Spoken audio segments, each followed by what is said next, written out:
Bom dia, pessoal, bom dia, ouvintes do Conexão 94. O dia 2 de abril é o Dia Mundial da Conscientização do Autismo. Estamos aqui com o pastor André, ele é autista e vai falar um pouco para nós sobre o autismo. Além de ser pastor, também é escritor e vai falar um pouco, da vida dele, do trabalho dele que ele faz na igreja e também como escritor. Bom dia, pastor. Bom dia. Ô, Jonas, eu fui diagnosticado tardiamente, com 38 anos de idade, eu fui diagnosticado com o transtorno do espectro autista.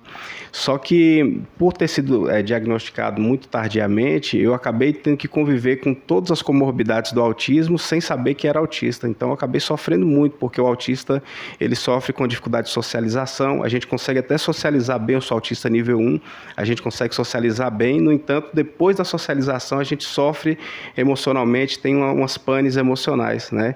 E temos também fobia sensorial, sensibilidade sensorial fora do comum, a audição muito aguçada, visão muito aguçada, tato, paladar, olfato, tudo muito aguçado, né? E isso afeta muito, é como se o mundo apertasse a gente, como se o mundo massacrasse o autista. Então a gente acaba sofrendo muito por causa das comorbidades do autismo. No entanto, o autismo é um transtorno que ele é invisível, né? É uma deficiência invisível. Então as pessoas olham para nós e não vê nada. Às vezes a gente está numa fila do supermercado, está com a carteirinha de autismo e a gente pega a fila prioritária e a pessoa, mas esse rapaz tem o quê para estar nessa fila, né? Muitas vezes acontece isso.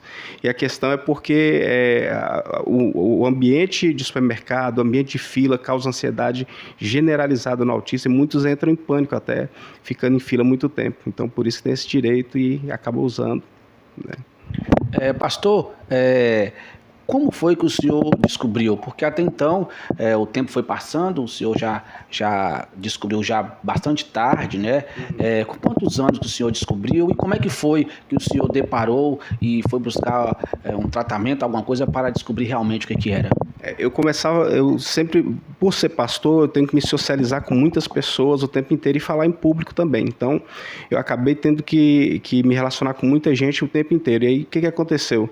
Com essa socialização excessiva, acabou despertando, eu passava mal toda vez que eu chegava em casa, começava a passar mal, eu não sabia o que era. Eu procurei a ajuda de um terapeuta, psicóloga, né?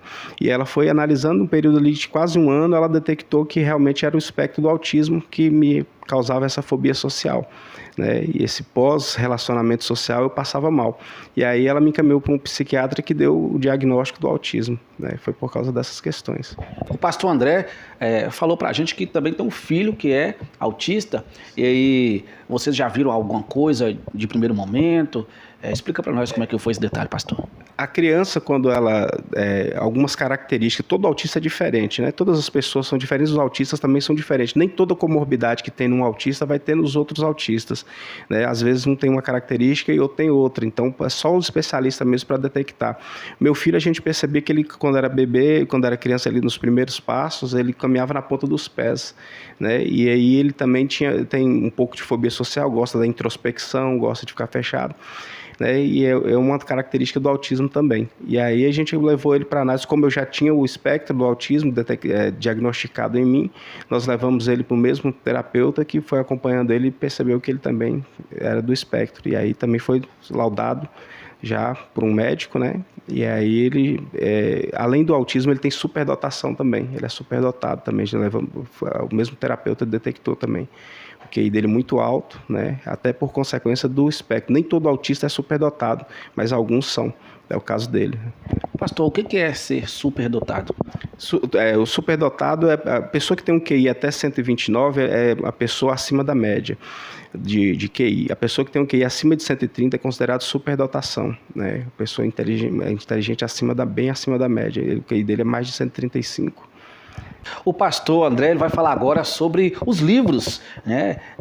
Quantos livros que o senhor escreveu, que ele também é escritor, quantos livros o senhor escreveu, todos eles tinham a ver com o autismo? Explica um pouquinho para a nossa população, se alguém está bem interessado, como pode fazer, pastor? Ô, Jonas, eu escrevi 9 livros. Na verdade, eu escrevi mais de 20 livros, eu publiquei 9. Né? Desses 9 que eu publiquei, 2 são sobre o espectro do autismo. Eu fiz um terceiro agora, mas não saiu da gráfica ainda, está só no digital, só na Amazon.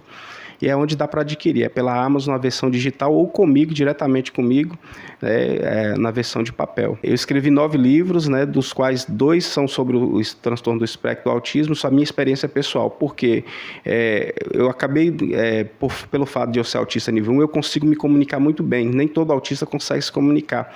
E aí, pelo fato de eu ter a facilidade da comunicação, eu acabei facilitando a vida de professores, psicólogos, médicos, mães de autistas, explicando sobre o transtorno do espectro autista de dentro do espectro, né? Uma pessoa que fala de dentro do espectro, que é o meu caso, né? Por ser autista. E aí acaba cooperando bastante para a compreensão do mundo do autista. E por isso que o nome do livro é Meu Mundo à Parte. Pastor André, os outros livros, qual foram os temas? Eu escrevi um livro sobre uma viagem que eu fiz para a África, um testemunho, né, de uma viagem para a África, chama Anacaso pela Fé e Força. Escrevi também Boca de Caçapa, um livro que eu trato sobre a língua, sobre como falar com sabedoria à luz da palavra de Deus. Escrevi um livro teológico também chamado Um Lugar em Deus para Viver, e um livro para liderança chamado Líder Herança, Herança para os Filhos. E também fiz uma ficção chamada O Fantasma e o Magnata para jovens, para pegar gosto pela leitura. O transtorno do espectro autista, conhecido pela sigla TEA, é um distúrbio neurológico que pode afetar a comunicação, a interação e o comportamento social.